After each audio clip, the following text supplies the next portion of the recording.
Hola, hoy en nuestra segunda clase de lógica difusa. Se las grabo porque no voy a estar, desde el jueves, no voy a estar en la ciudad, voy a estar en Bogotá y por eso, por si acaso no tengo forma de comunicarme, puedan ustedes avanzar con estas explicaciones que vamos a dar en esta clase de hoy, que más que todo es teórica. Se está hablando de los conceptos básicos que permiten luego crear los sistemas basados en lógica difusa. Como dijimos en clase anterior, la computación suave o soft computing incluye los sistemas difusos o basados en razonamiento aproximado. Pero también incluye otro razonamiento como es el probabilista, o sea, aquel que incluye la incertidumbre originada por la aleatoriedad, e incluye la computación evolutiva, que algunos ya pueden saber de ella a través de los algoritmos genéticos y de las redes neuronales. Esta computación suave sobre todo intenta emular o imitar el razonamiento humano en casos de imprecisión o de vaguedad. Esta computación suave también puede complementarse, como lo dice aquí, con los métodos de las matemáticas que conocemos tradicionalmente como matemáticas o razonamiento exacto, y con otros métodos estadísticos. Y es conocida esta misma computación suave o soft computing como inteligencia computacional, y de ahí que haga parte de la inteligencia artificial.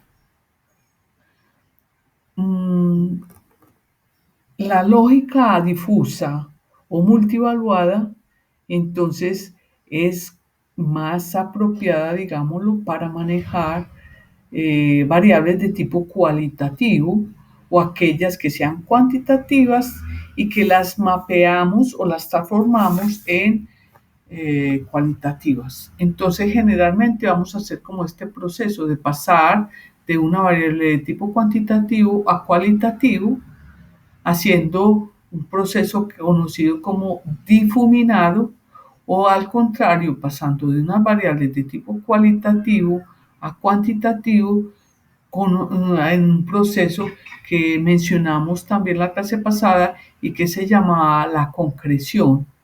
¿Sí? O sea, llegar a un valor concreto de una variable que es imprecisa o de tipo cualitativo. Entonces ya vemos aquí cómo se está clasificando las técnicas, unas de ellas en cuantitativas, y que siempre pues van a manejar valores numéricos o escalares con otros objetos que son precisos.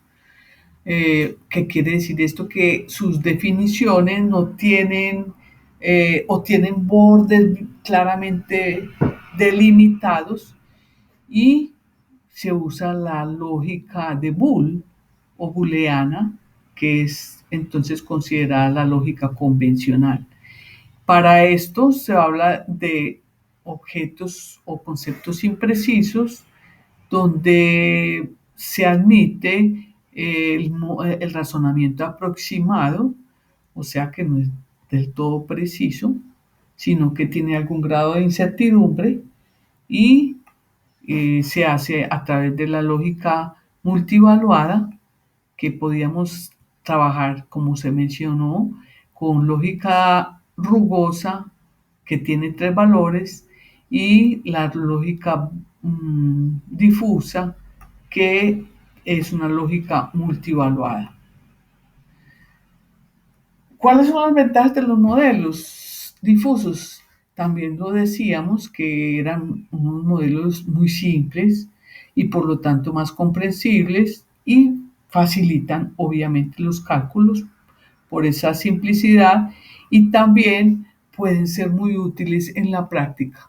como también mencionábamos, es mucho más sencillo hablar o hablar en esos términos vagos con un robot, por ejemplo, y decirle algunas o impartirle algunas órdenes y que nos entienda, como cuando le digamos bájele el sonido, un poco el sonido al televisor o cosas de ese estilo, entonces ya nos podrá entender que es bajar un poco el sonido. Bueno, aquí en esta diapositiva vamos a ver en forma gráfica o cómo se representan los conceptos básicos de la lógica difusa. ¿Cuáles son esos conceptos básicos? ¿Qué es una variable lingüística? En este caso se está diciendo que altura, digamos que la altura de un grupo de hombres es una variable de tipo lingüística. ¿Por qué? Porque es una variable de tipo cuantitativo. Aquí vemos los posibles valores de esa variable. Los posibles valores de esa variable es lo que se conoce con el nombre de universo del discurso.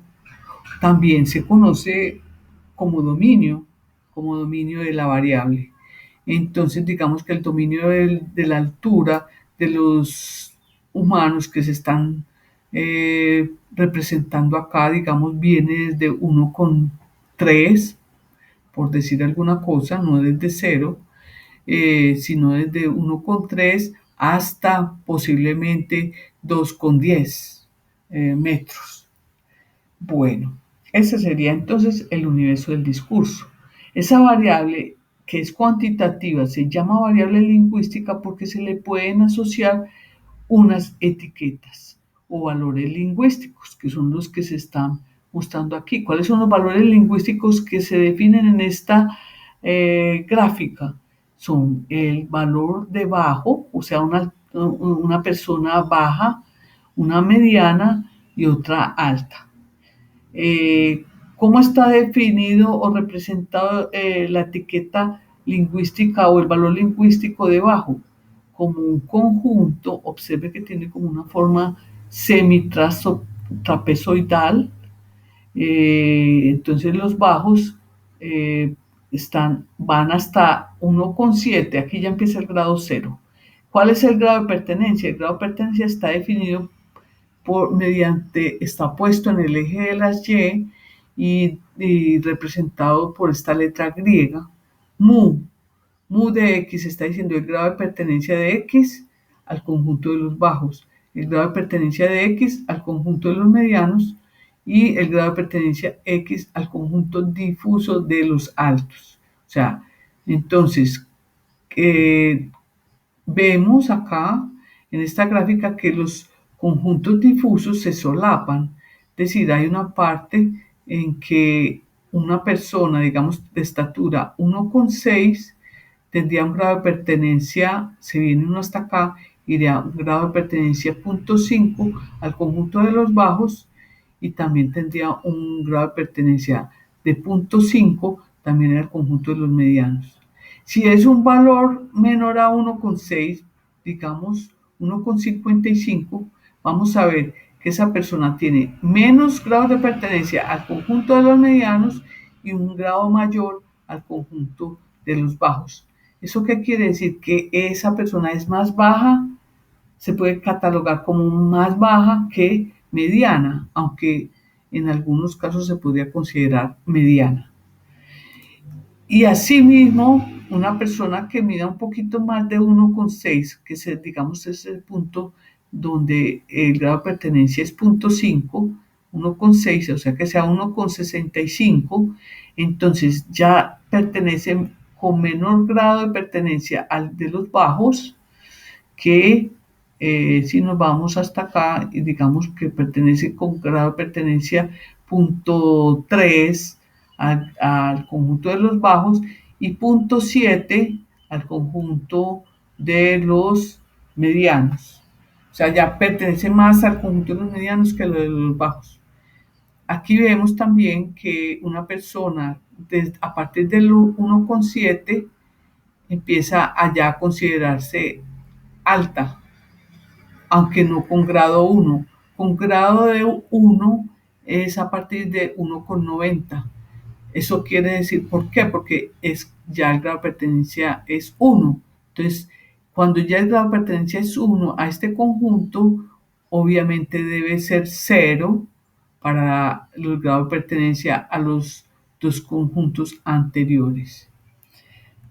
Estos tres conjuntos que se han definido para la altura de las personas o de los hombres se van a considerar el marco de cognición, o sea, el conjunto de posibles conjuntos difusos que están definiendo las distintas etiquetas lingüísticas o el conjunto de términos lingüísticos que se pueden aplicar a esta variable lingüística, entonces se va a llamar el marco de cognición.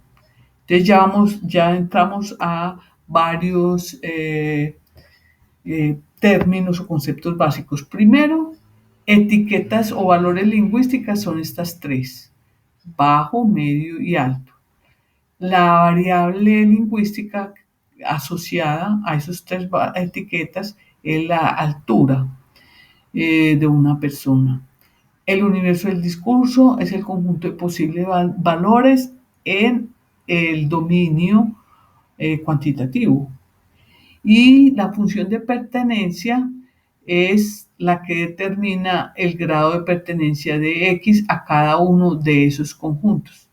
La función de pertenencia abajo va a estar determinada por una forma semitrapezoidal que se va a llamar hombro izquierdo. Luego vamos a entrar en detalle en eso.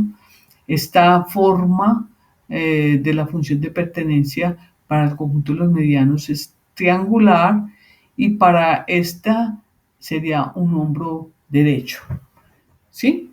Que es también una forma semitrapezoidal, porque no tiene otra parte así, porque no va a decrecer. Ya desde que una persona a partir de 1,90 va a pertenecer a alto y no va a bajar nunca, ya no puede bajar, porque sería muy raro que ya dejara de pertenecer al conjunto de los altos o con menos grados mientras más alto es.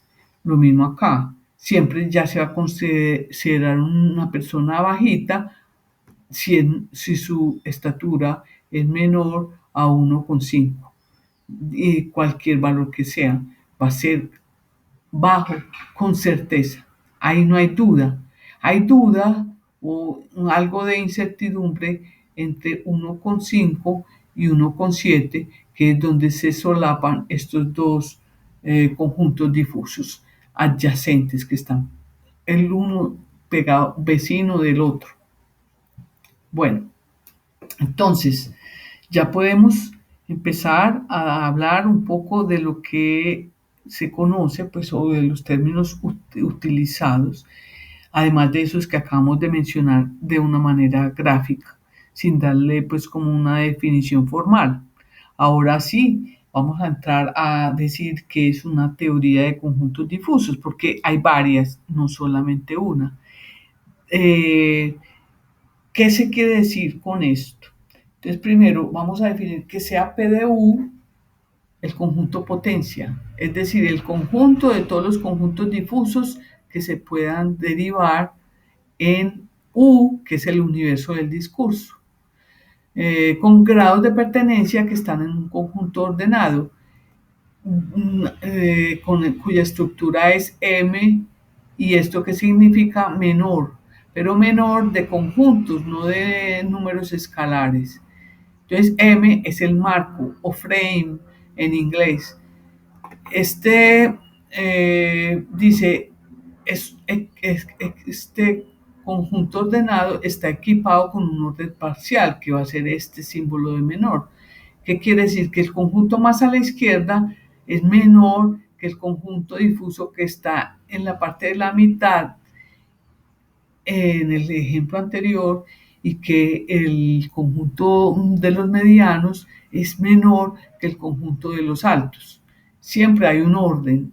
parcial y se aplican las operaciones también utilizadas en la lógica clásica, que son, o en la teoría de conjuntos convencional, que es la intersección, que sabemos que la intersección que va a dar todos aquellos objetos que pertenecen tanto a un conjunto como a otro.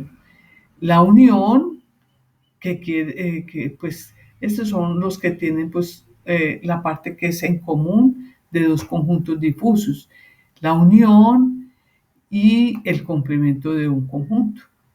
Entonces, la estructura algebraica conformada por ese conjunto potencia, por el orden parcial, más la intersección, la unión y el complemento, se va a llamar una teoría de conjuntos difusos cuando se satisfagan las propiedades siguientes que buscan expresar el principio básico de preservación de lo clásico que mencionamos la clase pasada.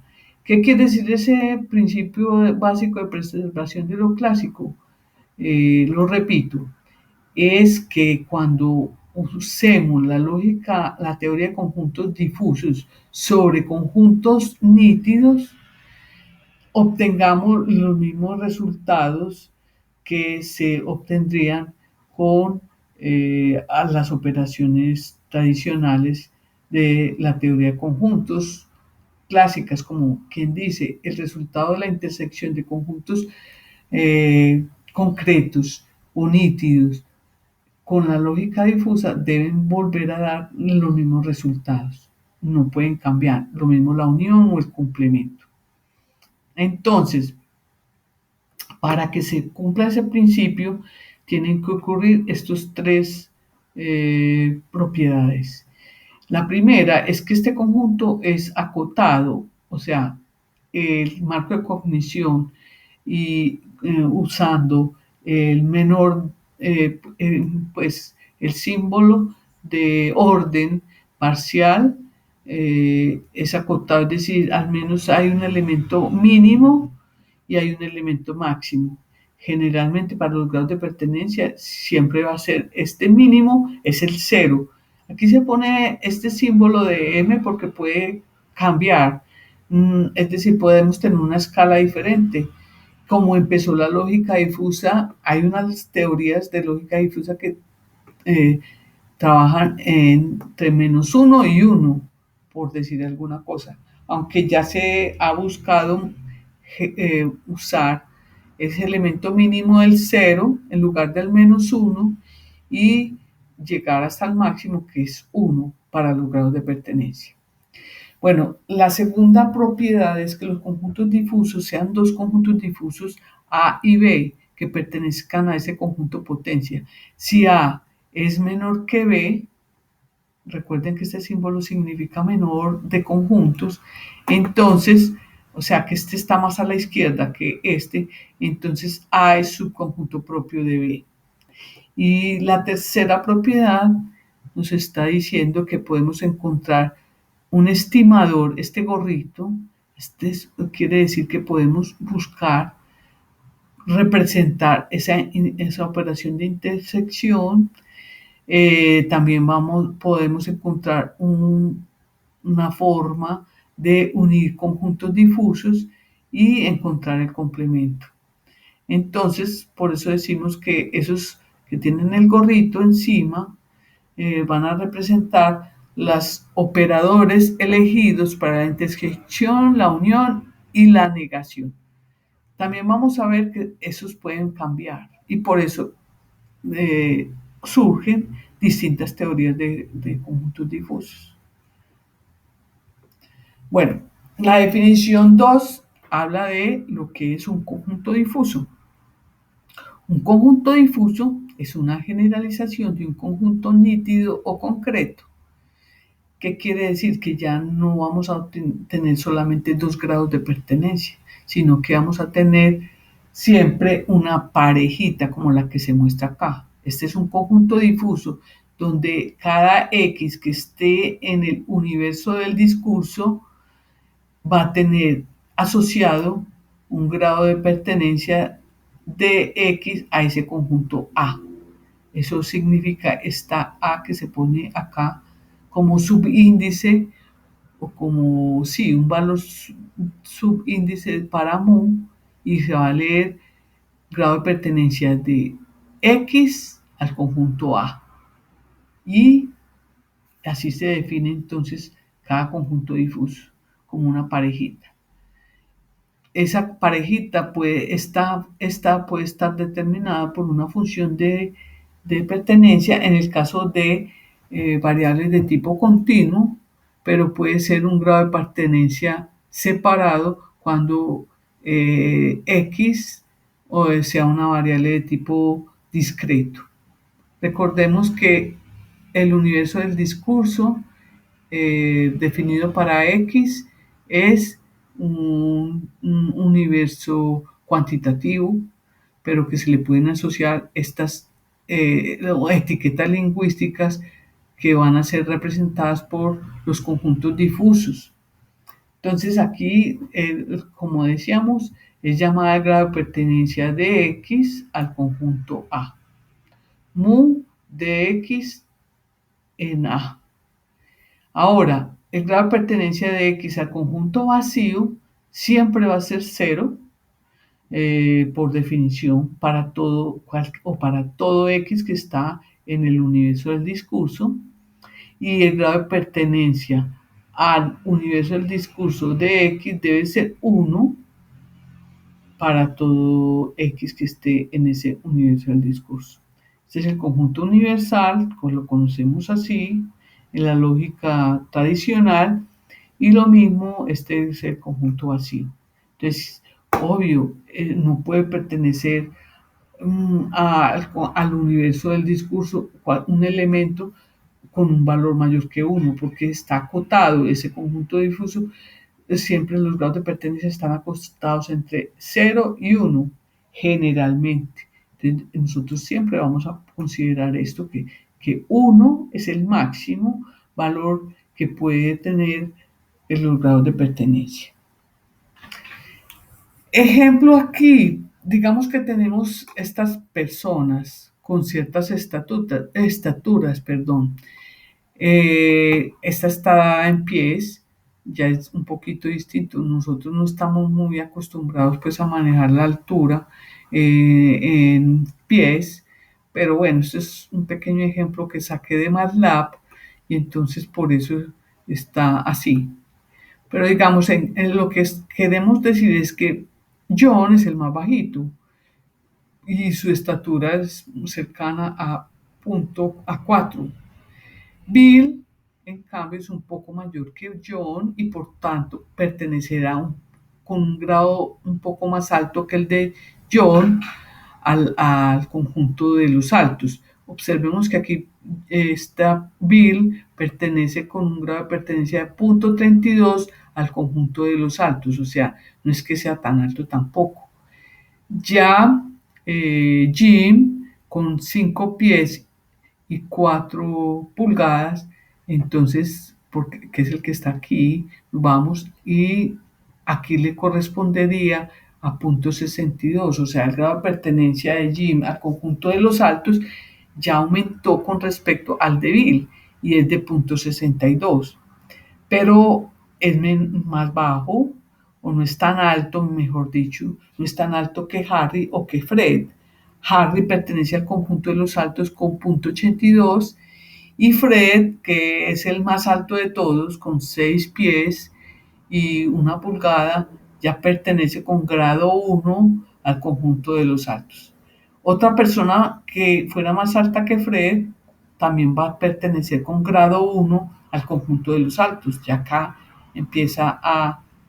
se llegó al 1, entonces esta ya va a ser una paralela al eje de las X para indicar que todos los que tengan esa estatura más alta que 6 pulgadas se van a considerar altos plenamente. ¿Sí? Sí, o sin lugar a dudas, se podría decir. Bueno, otra definición, que es lo que se considera una teoría estándar de conjuntos difusos y ya tendríamos que esa teoría estándar lo que va a decir es que el grado de pertenencia va a ser, va a tener como mínimo el 0 y como máximo el 1, que era lo que decíamos, que habían teorías que no eran estándar y que podríamos estarla definiendo entre -1 y 1. Bueno, se cumplen estas mismas propiedades, aquí no hay nada diferente, solo que ya aquí se escogen cuáles van a ser los estimadores o la forma de encontrar los operadores para la intersección, la unión y el complemento. Aquí se estamos diciendo el grado de pertenencia de X a la intersección se va a encontrar con lo que se conoce con el nombre de una T. Aquí vamos a ver que es T, se va a llamar una norma triangular continua. Y la unión se va a encontrar o se va a hallar usando un operador que se conoce como S-conorma triangular continua. Y la negación se va a encontrar con una función que mapea en el intervalo de 0 a 1, también va a pasar a otro intervalo de 0 a 1. Lo mismo acá, al aplicar la intersección o la unión, también vamos a encontrar unos grados de pertenencia que estén entre 0 y 1, y aquí sí mismo, siempre van a estar en el mismo dominio los grados de pertenencia. Estas dos o estas definiciones van a estar, se van a dar más adelante. Bueno, una medida borrosa es lo que representa los grados de pertenencia y va a ser una función que mapea del conjunto de potencia y va a llegar a valores entre 0 y 1, en el intervalo entre 0 y 1, o sea, un intervalo cerrado. Bueno, se tiene que cumplir para que esta medida se considere borrosa, debe cumplir los axiomas siguientes. El primero de ellos es el que se conoce con el nombre de condiciones de borde. ¿Recuerdan que era un axioma? Un axioma es aquello que no requiere, pues, o que no precisa de una demostración, y es que la función de pertenencia al conjunto vacío siempre va a dar 0 y al conjunto universal o al universo del discurso siempre va a ser 1. La monotonía, que era lo que también mostrábamos ahora, es que si A, el conjunto difuso A es su conjunto propio de B, entonces el grado de pertenencia al conjunto A va a ser menor o igual que el grado de pertenencia al conjunto B. Y la continuidad está hablando de los subconjuntos y está mostrando esta propiedad definida por los límites. Bueno, ahora sí, también vamos a definir algo bien importante, que es lo que se conoce como el soporte de un conjunto difuso. El soporte de un conjunto difuso es aquel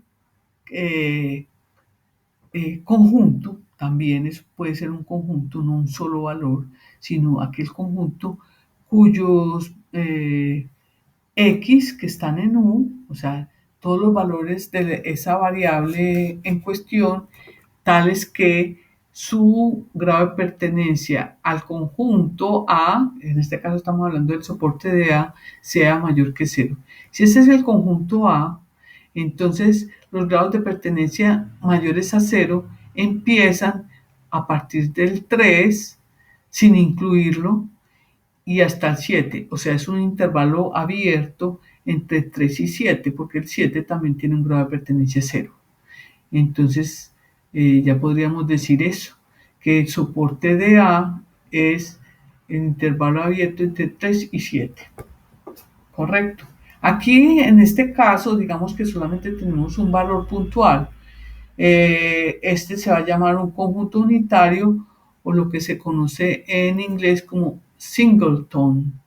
Singleton entonces solamente tiene un punto o un valor con un grado de pertenencia 1 al conjunto difuso definido. Este es un conjunto difuso discreto en lugar de uno continuo. Observen la continuidad de la figura. Quiere decir que esto es como un conjunto concreto, porque digamos, si es el conjunto del número 5, entonces solamente hay un elemento que tiene grado 1 de pertenecer a ese conjunto, que es exactamente el 5. El resto van a tener grado de pertenencia 0. Entonces aquí vemos que todos tienen pertenencia 0, excepto este valor, y sigue siendo 0. Lo natural o lo más normal es que un conjunto difuso esté compuesto por varios valores, incluso infinitos, como en el caso de este conjunto cuyo soporte dijimos que era el intervalo abierto entre 3 y 7. Bueno, vamos a esta otra definición que también es muy utilizada, que es el alfacorte. El alfacorte de un conjunto difuso sobre X se define como, acá lo estamos mostrando, el alfacorte de A son aquellos elementos que están en el universo del discurso cuyo grado de pertenencia a A sea mayor o igual que ese alfa definido. Por ejemplo, si definimos que el alfacorte sea 0.5, entonces nos vamos a venir es al contrario. Anteriormente nos veníamos para acá, así para saber el grado de pertenencia de Bill o el de Jim. En cambio acá primero vemos cuál es el grado del alfacorte y vamos a ver cuáles son los elementos que pertenecen al alfacorte de A, considerando pues a los altos y con un valor de 0.5. Entonces serían todos aquellos cuyo grado de pertenencia al conjunto de los altos sea mayor que ese 0.5. O sea que vienen a ser Jim, Harry y Fred. Podemos definir otro alfacorte diferente también. Digamos el alfacorte de 0.70. Si lo definimos como 0.7, vienen a pertenecer únicamente Harry y Fred, que son los que más pertenecen al conjunto de los altos. ¿Sí? Bueno, entonces aquí se menciona que un alfacorte es estricto si cambiamos este símbolo de mayor o igual por mayor. Es decir, que no admite un valor. Si acá tuviéramos, digamos, otra persona eh, que cuyo grado de pertenencia al conjunto de los altos fuera 0.5 y usamos un alfacorte estricto de A, esa persona no sería incluida. O sea, el estricto, como su nombre lo dice, deja por fuera el símbolo de la igualdad. Bueno, veamos qué es el núcleo. Ya vimos que era el soporte. El soporte era estaba conformado por los valores de X o los X cuyo grado de pertenencia fuera mayor que 0. Ahora el núcleo está formado por aquellos cuyo grado de pertenencia sea igual a 1. O sea, son los que con certeza pertenecen a un conjunto difuso. Digamos que si este es el conjunto difuso, que es de tipo triangular, como aquí después vamos a ver que ese triangular tiene 3 parámetros o 3 argumentos, que aquí están diciendo que son 3, 6 y 8. 6 es el valor, es el único punto en este conjunto difuso que tiene un grado de pertenencia de 1. Entonces, ese valor sería el núcleo de ese conjunto difuso. Y aquí, en cambio, tenemos un conjunto de puntos que también tienen grado 1. O sea, todos ellos, o sea, los valores entre 5 y 7 van a ser el núcleo. Eso es un intervalo cerrado. Un intervalo cerrado entre 5 y 7 van a conformar el núcleo de este conjunto difuso. Lo más natural es que el núcleo de ese conjunto difuso sea un conjunto de valores y no un solo valor. Este es bueno para representar una distancia o algún valor escalar. O sea, cuando decimos cuántos sacaste en el examen, pues en un examen digamos que cuya nota puede ir entre 0 y 10 y decimos pues casi 6 o aproximadamente 6, entonces es porque pudo sacar un poquito menos que 6 o un poquito más de 6. Entonces, solamente en esos casos es pues bueno utilizar una función de tipo triangular. En cambio, las trapezoidales como estas, pues es más natural que se permita representar otro tipo de situaciones o sea, una nota aceptable, digamos, una nota aceptable ya podría ser en un intervalo entre 5 y 7, suponiendo pues que tenemos también esa escala de 0 a 10. La altura. La altura de un conjunto difuso A se define como el valor máximo o supremo que tiene ese conjunto difuso. Obviamente uno cree, lo que hemos mostrado es que la altura de un conjunto difuso debería ser siempre 1. Y por eso viene esta otra definición que es la normalidad. Dice que un conjunto A es llamado normal si su altura es 1 y es subnormal si es menor que este valor. Aquí no estamos mostrando un conjunto difuso que sea subnormal, pero de pronto haciendo algunas operaciones sobre conjuntos difusos que de un conjunto subnormal, entonces la forma de normalizarlo es dividiendo su función de pertenencia por el máximo valor. Entonces, normalizar significa entonces que la altura de ese conjunto sea igual a 1. Entonces ya sabemos la estrategia para normalizar un conjunto que sea subnormal. Bueno, la definición de un conjunto convexo es importante entenderla porque si un conjunto difuso no es convexo, entonces deja de ser interpretable. Es muy raro. Es como el que tenemos acá dibujado, que sería un conjunto y vamos a ver por qué es raro. Primero, la definición formal de qué es un conjunto convexo. Decimos para cual todo A, B y X, o sea, valores que están en U, y A es un conjunto que pertenece al conjunto potencia. Entonces, si X está en el intervalo entre A y B, o sea, igual incluyendo esos valores extremos de ese intervalo cualquiera que consideremos, vamos a tener que el grado de pertenencia de X al conjunto A siempre va a ser mayor o igual que a alguno de estos dos valores, ¿sí? Al mínimo de estos dos valores. Por ejemplo, consideremos aquí este punto. Ese, ese valor debe ser, y en realidad es mayor o igual que un valor que consideremos más a la derecha. ¿Sí? Entonces, según esto, este conjunto es convexo.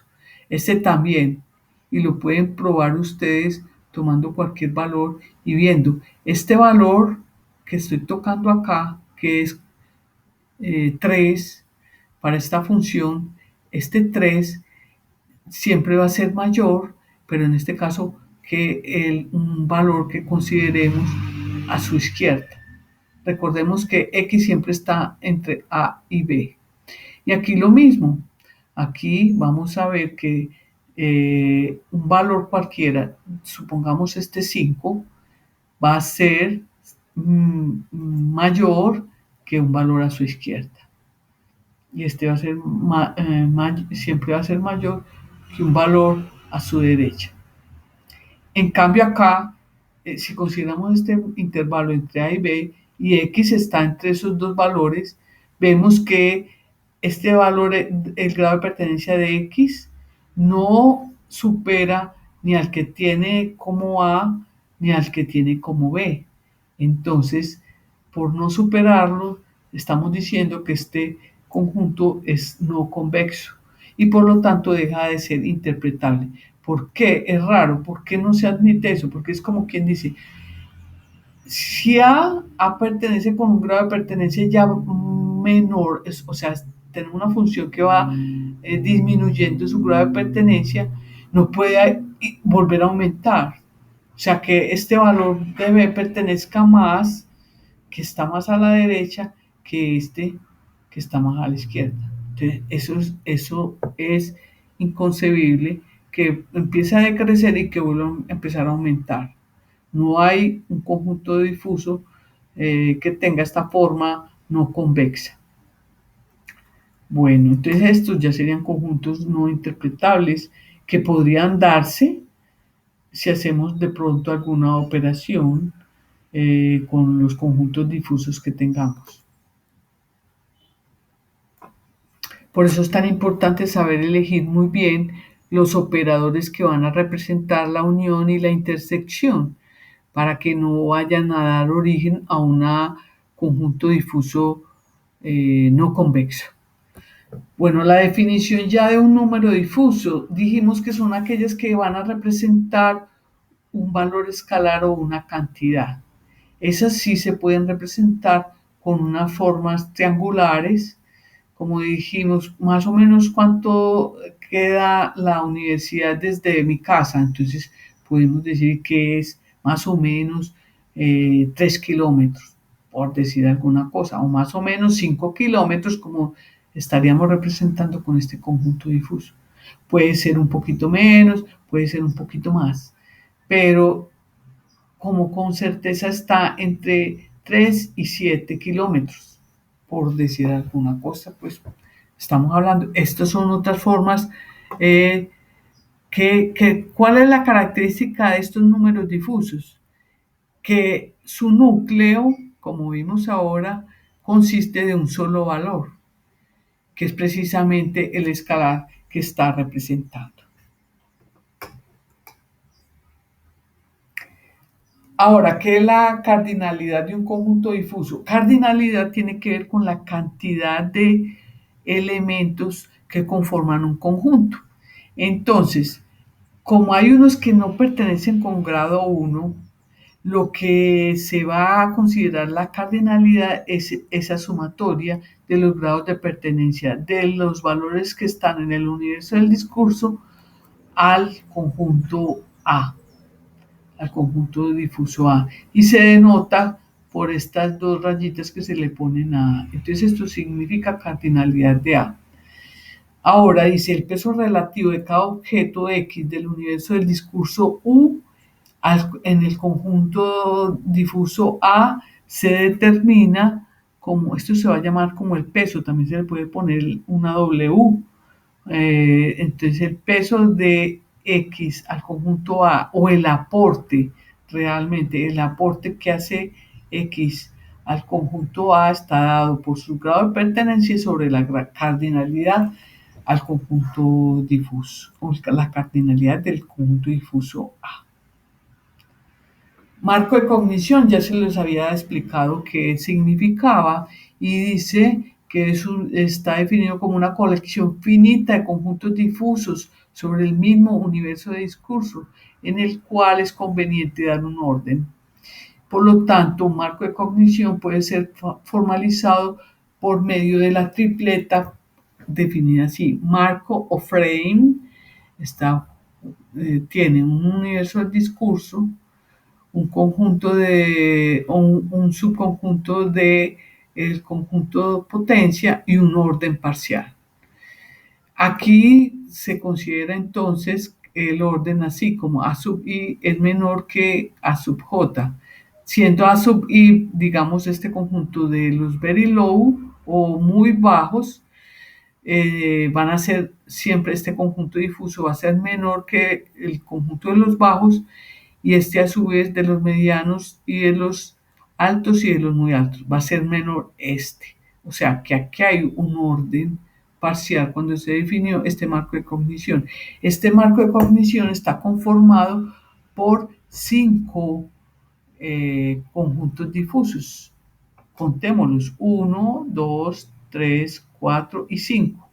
3 de ellos tienen formas triangulares que no deberían ser porque no están representando cantidades, y vamos a tener 2 hombros, uno hombro izquierdo para el very low y el derecho, hombro derecho para very high.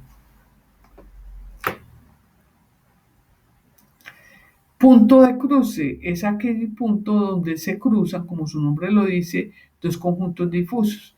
O sea, el punto de cruce para que existe entre los muy bajos y los bajos está dado por este valor, digamos, bueno, 24, por poner el ejemplo ahí, porque no sabemos exactamente, y que aquí 40 sea el punto de cruce, porque aquí el grado de pertenencia es 0.5. Aquí tendríamos el 0.5, que es bueno pues haberlo puesto, pero bueno, lo está diciendo acá.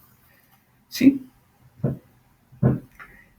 Dice, en el caso de conjuntos difusos vamos a tener que la intersección entre dos conjuntos difusos adyacentes va a ser vacía. Va a ser diferente de vacía, perdón. O sea, siempre se van a solapar los conjuntos que estén uno cerca del otro. Este está hablando de velocidad a kilómetros por hora, que es como la variable lingüística a la cual se le asocia, digamos, como una velocidad de 50 kilómetros por hora se puede considerar media, con un grado de pertenencia 1, y 0 como baja o muy baja, o alta o muy alta, según este marco de cognición. Y se va a considerar alta o muy alta a partir de este punto, que ya empieza a pertenecer a muy alta.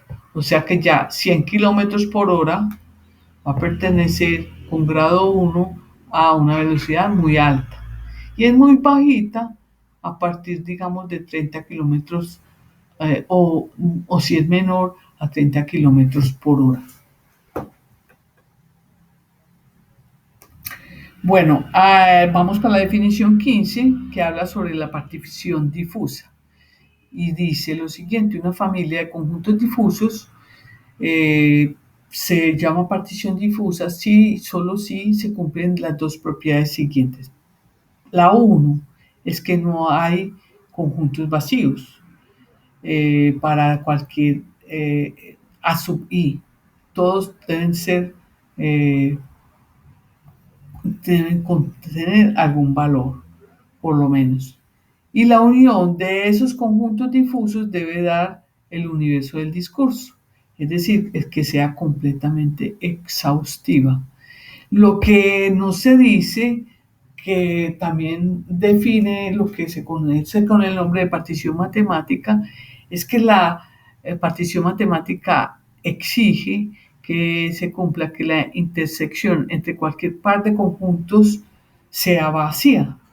Aquí dijimos que en la lógica difusa los conjuntos adyacentes, la intersección generalmente o siempre van a tener elementos en común, o sea que no va a ser vacía.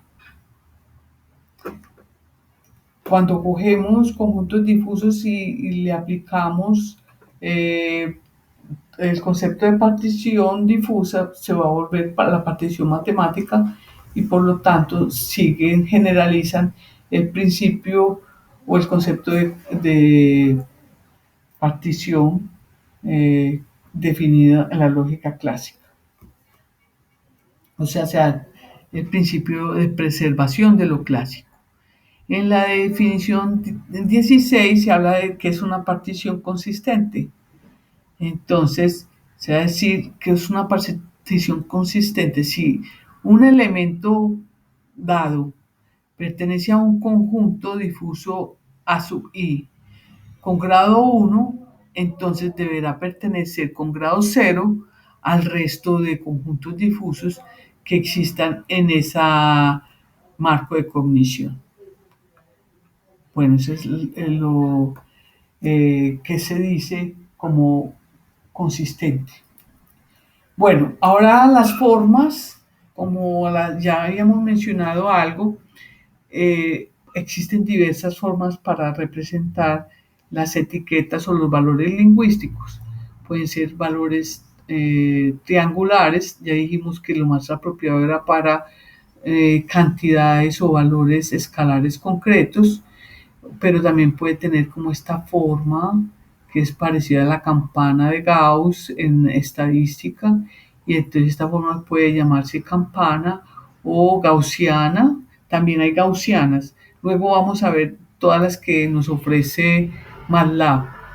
Esta forma trapezoidal, que ya también la habíamos mencionado, son sobre todo muy importantes para representar conjuntos difusos de valores o etiquetas que no estén en los extremos, sino que estén ya sea ni en el extremo derecho ni en el extremo izquierdo, sean valores intermedios, digamos, para la clase de las notas medias o normales, que no se puedan ni considerar ni muy bajas ni muy altas. Las formas, esta también sería pues una forma triangular, pero aquí ya vemos esta se puede llamar entonces una S, como vamos a ver también más adelante. ¿Cuáles son los operadores que se han utilizado generalmente para representar el complemento, la intersección y la unión? Van a ser, dijimos que para el complemento generalmente vamos a usar eh, la negación fuerte, es decir, si este era el conjunto difuso de los que eran el valor de 5, entonces los valores que no sean 5 van a estar formados por este conjunto y por este otro, como por la unión de estos otros dos conjuntos que vienen a ser el complemento. Ahora, la intersección, aquí estamos hablando que la intersección puede considerarse como el valor mínimo, eh, el grado de pertenencia mínimo, digamos, si estamos considerando la intersección entre este conjunto A y este B, entonces va a ser el mínimo, que está definido por estas líneas punteadas. Bueno, y la unión generalmente está representada por el valor máximo. Bueno, vamos a luego a ver que entonces esta unión representada por el valor máximo, a pesar de ser una S conorma, que vamos a ver cuáles son las propiedades de la S conormas, está dando origen a un conjunto que es no convexo. Bueno, entonces vamos aquí a presentar una correspondencia entre las expresiones bajas y las operaciones de conjunto que se van a utilizar. Cuando decimos términos primitivos, o sea, como los originales, pues, en un marco de cognición pueden ser solamente dos, que sean alto o que sean grande, por decir alguna cosa, y eso lo representamos con conjuntos difusos. ¿Por qué? Porque no tienen bordes claramente definidos estas expresiones aplicables a distintos objetos del mundo real. Entonces, incluso que pueden variar dependiendo del contexto, como mencionábamos la clase pasada. Podemos utilizar también modificadores lingüísticos, como muy, ya se le puede aplicar a estos términos primitivos para decir, no, es que esa persona no es alta, es muy alta. O por el contrario, decir, es casi grande. O sea, ya se está acercando a lo que se puede considerar grande, pero no ha llegado completamente. Entonces, esos son los modificadores lingüísticos. Los usamos también en nuestro lenguaje cotidiano o en nuestro lenguaje natural y entendemos qué significa que sea casi grande o casi alto. La negación, pues obviamente es simplemente decir no o en inglés pues not y los se encuentran como atributos derivados. Esto también son derivados porque si sabemos que es alto podremos saber qué es lo que se puede considerar muy alto. Y también si sabemos el significado de alto, podemos saber que es una persona no alta a través del complemento. También podemos tener expresiones compuestas, como decir, Juan es buen estudiante y es poco perezoso. Entonces, eso estamos formando expresiones ya más complejas utilizando los operadores de intersección y unión y también se pueden utilizar algunas relaciones difusas. Es decir, no es tan buen amigo de Juan, no es tan buen amigo de María o es muy amigo de María. Entonces ahí estaríamos utilizando estas expresiones compuestas que se pueden resolver a través de relaciones difusas. Cuantificadores, cuando decimos la mayoría del salón perdió la materia, ¿qué significa la mayoría? El 90%, el 70%, el 65%. Entonces eso también se puede representar con un cuantificador difuso. O algunos no entendieron lo que se explicó en esta clase de hoy. Entonces, ¿qué significa algunos? Observemos entonces que lo que se trata de representar con la lógica difusa es todos aquellos términos que pueden ser modificadores. Los modificadores tienen unos nombres normalmente en el lenguaje, lo mismo que los términos primitivos y los cuantificadores universales. Para todo y existe, el para todo es demasiado estricto, ¿cierto? O sea, cuando decimos todos los estudiantes ganaron la asignatura, no, eso quiere decir que ninguno perdió la materia. En cambio, si decimos la mayoría la ganó, estamos dando un poco de flexibilidad porque estamos admitiendo que unos pocos la hayan perdido. Bueno, entonces como ejercicio les queda definir un marco de cognición para una variable que pueda servir para crear un sistema informático o de control. Puede ser entonces para la toma de decisiones o para el control automático de algún aparato. Entonces nos van a especificar, pueden hacerlo, dibujarlo con una herramienta como puede ser pues el Paint o hacerlo en papel y luego tomarle una fotografía. No interesa pues qué medio utilicen para hacer ese marco de cognición.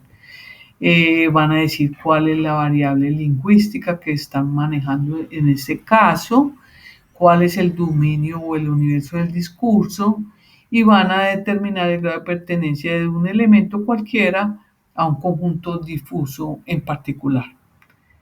Bueno, entonces hasta aquí la exposición de la clase de hoy. Y con este ejercicio se supone pues que ustedes van a ocupar el tiempo debido de esta clase del viernes. Muchas gracias por la atención y ahí disculpan un poco los ruiditos que tuve porque lo hice aquí a través de mi computador personal en mi casa y entonces eso no está exento de ruidos. Muchas gracias por su atención y nos vemos pronto.